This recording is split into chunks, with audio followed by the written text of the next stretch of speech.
What's going on, man? Hey, how are you? Good. Lieutenant Cook, South End Police Department. What can we help you with? No. No? Your name is Sergeant? I'm Lieutenant Cook with the South End Police Department. And your name, Sergeant? Jack. Thank you.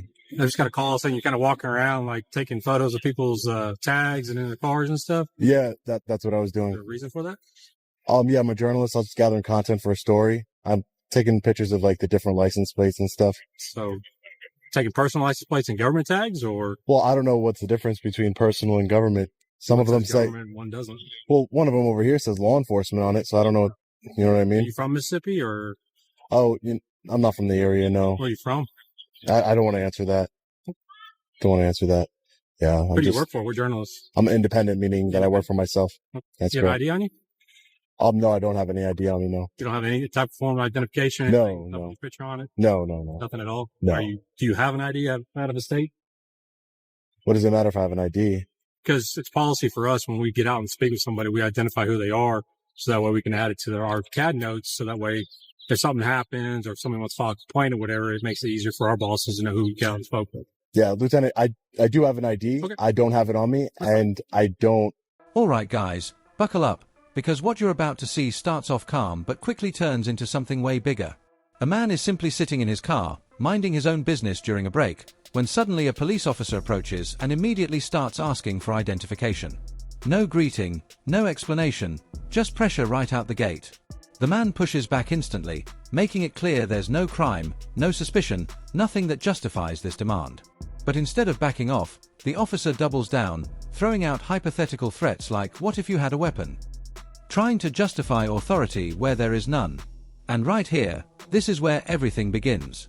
This isn't just a casual interaction anymore, it's the opening shot in a battle over rights, power, and how far authority can really go. Unless I committed a crime, no. Or it's not necessarily you committed a crime. Again, it's when we make contact with the public, we usually, well, I say usually, we always we always get a name, date of birth, some sort of identification for them, whether it be via a citation if they've made a traffic stop, or they called us out there, or we get a call from, say, City Hall. Yeah. Says, hey, somebody's walking around out here looking suspicious, taking photos of people's cars, of their license plates, and that kind of stuff. Yeah. Right? No, and I understand your policy completely. Right. So that policy is, I'm going to ask you for your identification. So if you don't have it on you, I need to get your name, date of birth. My policy is I don't identify myself unless you suspect me. Then I'm going to ask you to stop recording. I'm going to ask you to leave. And if you refuse to do that, then we'll take it up from the stuff from here. And why would you stop me from recording? Because there's no need for you to be out here then. You're on. So you're saying because I won't I'm asking you to leave. Is what I'm asking you. Because I won't identify myself to you, you're saying that I cannot engage in my constitutionally protected activity. That's what you're saying. Well, no, I'm asking you to leave. Is what I'm asking you. But I have every right to be here. No. Well, I have every right to ask you for your ID, but you don't give me that. So it's tit for tat. But it's not a tit for tat. That's not very professional of you. What was your name? That's not very professional, sir. What was your name? Sir, I told you my policy is I don't. Okay, what is your name? Sir, I don't give my ID unless you suspect me of committing a crime, sir. All right, you can have a good day. Well, the crime would be I'm asking you for something which is a lawful order, and you're failing to obey that law. No, you need reasonable, articulable suspicion of a crime that I'm committing or I'm about to commit in order to demand. You just did by not giving me the information that I asked for. That's not true. Okay, I know who he is. He's one of these. Just because I know the law, you know who I am. All right. Well, please. One thing, if you want to look at the cars that are identifiably marked as police. Start heating up fast. The man behind the camera isn't backing down. He's calling it exactly how it is. No reasonable suspicion, no legal grounds, yet the officer keeps pushing for ID like it's mandatory. That's when the conversation shifts from calm to confrontation. The officer starts questioning the passenger too, pulling more people into the situation, and you can feel the pressure building.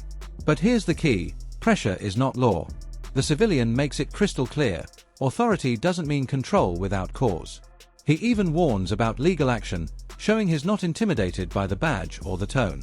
This moment right here exposes a critical dynamic. When citizens don't know their rights, they comply.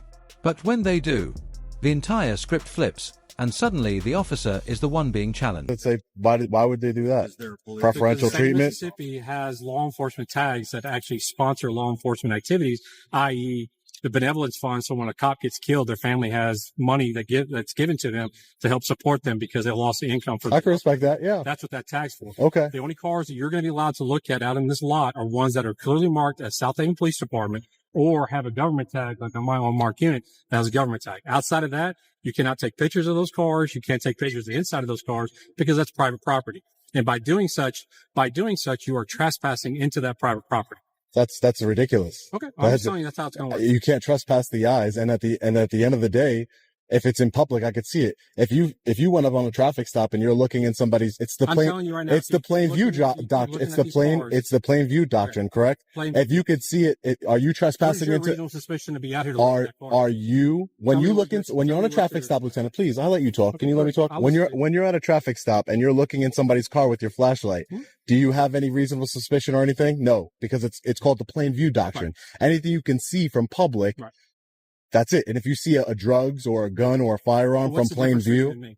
What's the difference between you and me? Nothing, really. Is it not? Because I have this on here. Yeah. And it's also a safety you have a badge for me when I'm looking at that car, whether or not somebody's hiding in that back seat with a gun or an RPG or something to do something to me. Yeah, you, on the other hand, have openly admitted you are a journalist after getting B footage for something, but you're also doing that not on government property, not on government vehicles, but on personal vehicles. But they're in public. They're in public. But we have reasonable suspicion. So you're going to go to Walmart and do the same thing? Are you going to Walmart and do the same thing? Well, Walmart would be private property, so this is public property, sir. That's the difference. This is public property. Well, I'm asking you not to. Now watch this carefully, because this is where tactics start changing. The officer, realizing the ID demand isn't working, pivots to a new strategy: trespassing. He claims he might go inside a nearby business and have the men removed from the property. Sounds official, right? But the civilian immediately calls it out. Trespass for what? No crime, no evidence, no wrongdoing. Just a vague complaint from an unknown source. And when asked who made that complaint, the officer refuses to say. That silence says everything. Because without facts, all that's left is assumption, and assumption is not law. The civilian stands firm, refusing to be pushed around by hypotheticals. This moment shows exactly how quickly authority can shift when the foundation behind it starts. The people that are up here that are filing complaints, legit complaints, that have emergencies, are talking to us because something happened to them that involves law enforcement needing to be there. So now you're taking a photo of a car that may belong to somebody that doesn't have anything to do with law enforcement outside of the contact that needs to be made with them. You guys run plates all day.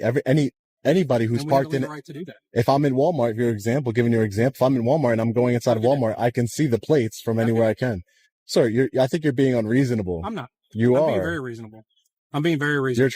What you're trying to do is violate my constitutional rights, and I'm not going to let that happen here today. There's no violation going here. Okay, and great. I'd like to know what you got a card so I can see what website you're going to post this to so I can watch it later. No, you'll find it. I guarantee you. You'll be very much aware of where it's being posted to. Okay. Okay. All right. Have a good day. You guys can have a great day now. Thanks. Thank you. She's a beat up. I'm ignoring you. No, thank you.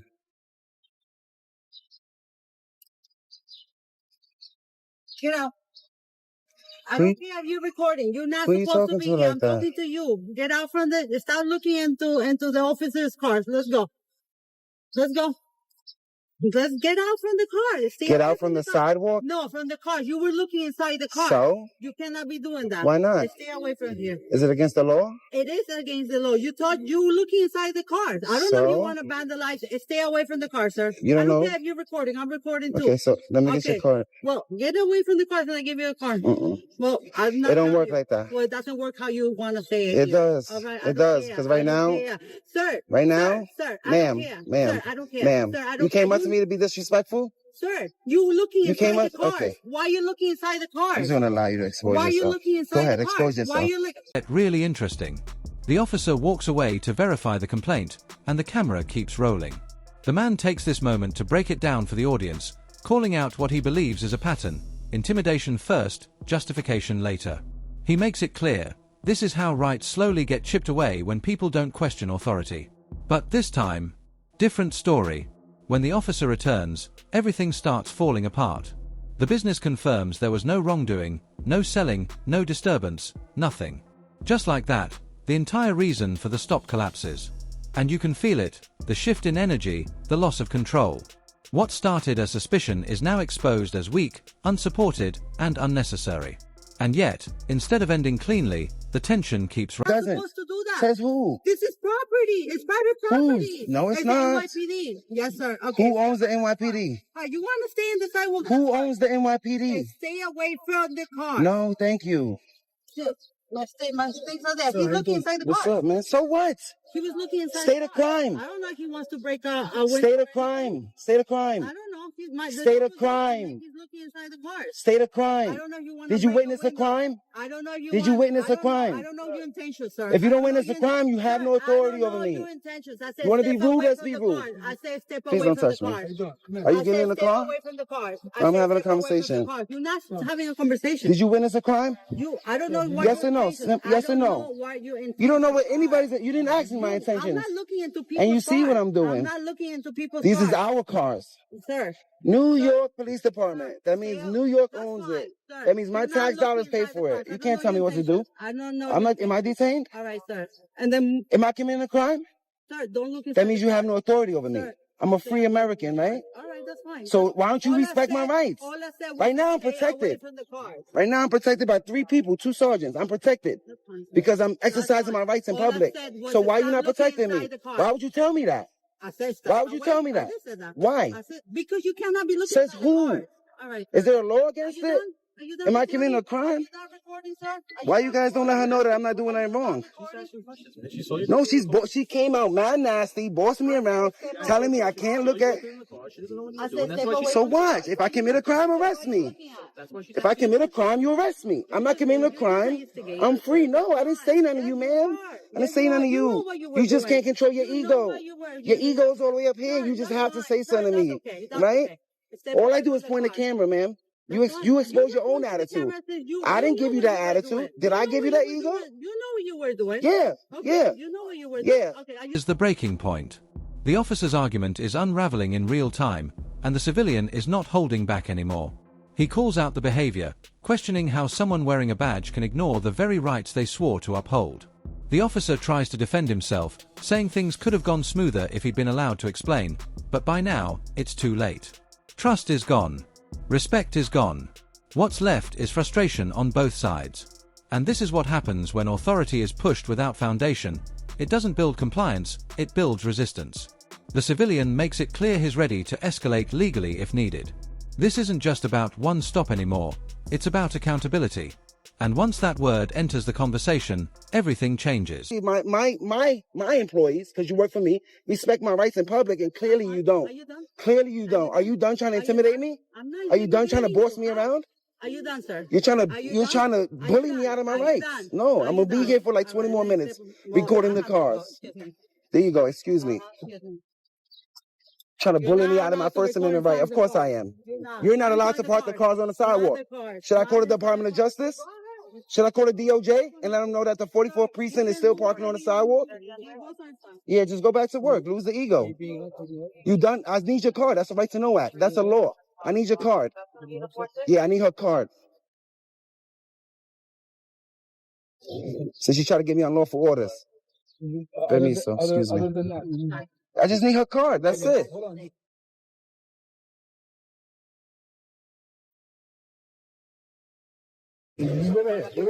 I'm not a threat, sir. Clearly, my hands are full, right? I'm not detained. I can move anywhere. I'm not detained. I can move anywhere, sir. Have situational awareness, okay? Stay right there. Have situational awareness. If I break in, then arrest me. That's it. Give me a card. They shouldn't even be parking on the sidewalk. Why didn't you enforce the law? I need her card. I don't even know who she is. Y'all don't enforce the law around here? Can I get your card? You want to break the law too? You want to break the law too? I need your card. All right. Guess y'all don't care about CCRB, right? Now shifting into the next encounter, and yeah, it's just as intense. A journalist is photographing license plates in a public area when officers approach, claiming someone reported him as suspicious. Again, no crime, just perception. The officer asks for ID, framing it as policy. But here's the truth, policy is not law. And the journalist knows it. He calmly refuses, explaining that without reasonable suspicion, he's under no obligation to identify himself. That's when the tone shifts again. The officer starts turning the request into a demand, even suggesting refusal could be a violation. But the civilian pushes back with precision, standing on constitutional ground. This is the moment where knowledge becomes power, and suddenly, the badge alone isn't enough to control the situation.